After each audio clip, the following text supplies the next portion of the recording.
Welcome to the AC 24/7 Top Story Countdown. We'll guide you through the biggest news of the day. Our focus, advocating our rights, advocating health, and advocating Earth. Here's our pick for number 4. All of the 19 defendants charged in the Georgia election interference case, including former President Trump, have now entered pleas of not guilty. We did nothing wrong. I did nothing wrong. Tuesday, former White House Chief of Staff Mark Meadows, along with 6 other defendants, all pleaded not guilty and waived their right to an arraignment in Fulton County, Georgia. This, as CNN has learned that Special Counsel Jack Smith is widening his federal investigation. And our investigation of other individuals continues, focusing on fundraising and efforts to breach voting equipment, raising the possibility of additional charges after the special counsel indicted Trump last month. Since the attack on our Capitol, the Department of Justice has remained committed to ensuring accountability for those criminally responsible for what happened that day. This case is brought consistent with that commitment. In recent weeks, investigators have asked multiple witnesses about former Trump 2020 election lawyer Sidney Powell. We have evidence of different numbers of votes being injected into the system. She was identified as a co-conspirator in the federal indictment and faces criminal charges in Georgia for allegedly helping coordinate and fund a multi-state plot to illegally access voting systems after the election. There should never be another election conducted in this country, I don't care if it's for local dog catcher, using a Dominion machine. Witnesses have been asked about whether Powell was able to provide any evidence of her conspiracy theories and about Powell's nonprofit, Defending the Republic, which raised money off election lies.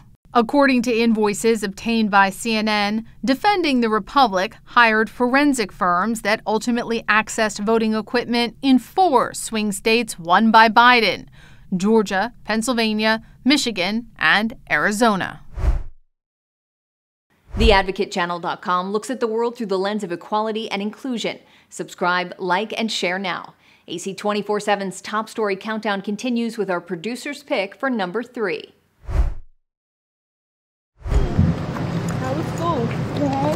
As scorching heat bakes Baltimore, these kindergartners and first graders are heading home from school hours early. Because it's too hot. The rest of the students are staying home entirely, taking virtual classes all week because the school has no central air conditioning. Is it hot in there? Yes, it was super hot. 7-year-old Delano and his mother Patricia are frustrated. It's not fair for people to be in the sun while they're in school. Do you worry about your son's safety when it's this hot out and there's no air conditioning in the school? Yeah, I do, because he has asthma. 15 Baltimore schools are on similar heat schedules this week because they lack air conditioning, in some cases delivering cooling units to classrooms. I can already feel this place heating up. Yes, imagine trying to learn in an environment where it's this warm. Andre Riley, a district spokesperson, took us inside these empty classrooms. It's better to shift them to an environment where we can have the focus again be on teaching and learning as opposed to it's hot. This widespread heat wave is closing classrooms from Connecticut to Wisconsin. In Pittsburgh, dozens of schools are going virtual. In Philadelphia, 74 schools dismissed early on the first day. Near Detroit, an entire district shut down Tuesday because of the heat. Parents at this D.C. school are upset that kids are in class despite a broken cooling system. We know how hot it's going to be every summer, so the fact that they aren't really prepared for these kinds of incidents is a little ridiculous. A 2020 government report estimated 41% of public school districts need to update or replace HVAC systems in at least half their schools, 36,000 in all. Many of them spent COVID relief dollars on HVAC improvements, but districts not known for sweltering September temps are now struggling with what could be a new climate-fueled norm, with recent heat days in major districts like Kansas City, Denver, and Milwaukee. How big of a setback can this be for students to have several heat days in a row at the start of school? Definitely not preferable. You don't want to send students home early or transition them to a virtual environment for a long period of time. At a time when kids are still recovering from pandemic learning loss, many, like Delano, are headed right back home. What are we going to do? We can't just keep letting them go without the air. Like the Advocate channel on Facebook for the best way to get updates on stories that advocate for equality, justice, our rights, and more. AC 24/7 continues with today's top 2 pick. President Joe Biden's campaign is debuting a new ad Thursday during the National Football League's season opener. They said millions would lose their jobs and the economy would collapse. But this president refused to let that happen. The 30-second video called Got to Work comes on the heels of a report from Goldman Sachs that says the odds of a U.S. recession over the next 12 months are now down to 15%, which falls in line with the historical average for any year. Inflation is still high, but it is moderating here nicely, quickly, moving in the right direction. All the trend lines look good, getting inflation back to the Federal Reserve's target.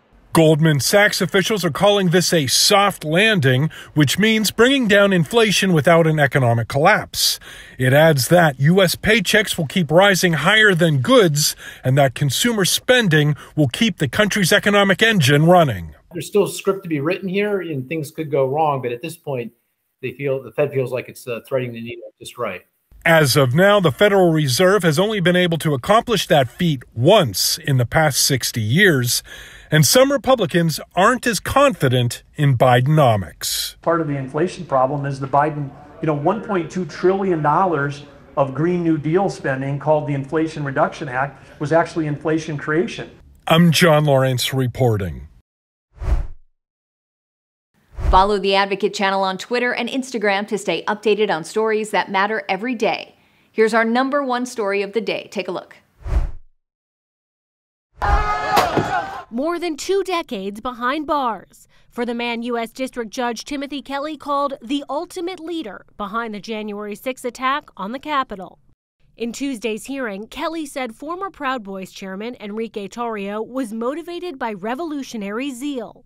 What happened that day did not honor the founders. It was the kind of thing they wrote the Constitution to prevent, the judge said. Before being sentenced for seditious conspiracy and other charges, Tarrio apologized for the, quote, pain and suffering that was caused. Quote, I am not a political zealot. Inflicting harm or changing the outcome of the election was not my goal. Tarrio also adding, I held myself morally above others, and this trial has shown me how wrong I was. Tarrio was not in D.C. on January 6th, having been arrested days before and ordered by a judge to leave the city for burning a D.C. church's Black Lives Matter banner and bringing high-capacity rifle magazines into the district the previous month. But the judge said even though Tarrio wasn't there, the Proud Boys leader, quote, had an outsized impact on the events of the day. During the months-long trial, prosecutors showed evidence that Tarrio was readying for a revolution and helped create a command structure within the Proud Boys in the run-up to the insurrection. Make no mistake, Tarrio told other Proud Boys on January 6th, we did this. During Tuesday's sentencing hearing, the prosecutor called Tarrio the leader of this conspiracy that targeted our entire system of government. Tarrio's attorney promising an appeal. We respectfully disagree, but yet we respect it. There will be a day and a time where an appeal will come, and we expect the appeal to come soon. Thanks for watching the Advocate channel's top stories. We're on Facebook, Twitter, TikTok, and YouTube. Follow, like, and share, or check out advocatechannel.com for even more stories that advocate for you.